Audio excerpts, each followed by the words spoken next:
ఏ ఇంట్లో అయినా కష్టాలు, బాధలు, సుఖాలు కాకుండా కష్టాలు, బాధలు, ఆర్థిక ఇబ్బందులు, వ్యాపారంలో ఇబ్బందులు, కుటుంబం సరిగ్గా గడవ గడవకపోవటం, అలాగే పిల్లల్లో ఎదగకపోవటం, ఇంట్లో చికాకులు, గొడవలు, తగాదాలు, పక్కవారితో అసమన్ మంచిగా ఉండకపోవటం, ఇవన్నీ శని దోషానికి కారణం. మన శని దోషం పోవడానికి చేయవలసిన పనులు ఉంటాయన్నమాట. శనిదేవుడిని ప్రసన్నం చేసుకోవడానికి శనివారం రోజున శని యంత్రం స్థాపించి దాని క్రమపద్ధతిలో పూజించాలి. ఆ తర్వాత ఆయన కొన్ని నియమాలు ఉంటాయండి. ఆవాల నూనె ఉంటుంది కదా, దీపం వెలిగించాలి.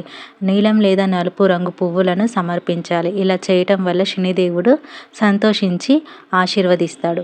శనివారం రోజున 3 కుండలలో 1.5 కిలోల నల్ల శనగలను విడివిడిగా నానబెట్టాలి. అనంతరం వాటిని బాగా కడిగి ఆవాల నూనెలో బాగా వేయించి శనిదేవుడికి నైవేద్యంగా సమర్పించాలి. అలాగే నల్ల బెల్లం కూడా దేవుడికి ప్రీతి, దాన్ని సమర్పించాలి. పూజ పూర్తయిన తర్వాత 1/2 కిలోల పప్పును గేదెకు తినిపించాలి. ఇంకో 1/2 కిలో కుష్టు రోగులకు తినిపించాలి. 3వ పావును ఎవ్వరు లేని ప్రదేశంలో మీ ఇంటి నుండి దూరంగా విసిరేయాలి. ఇలా శనిదేవుణ్ణి ప్రసన్నం చేసుకోవటం వల్ల మన శనిపీడ అనేది తొలగిపోతుంది.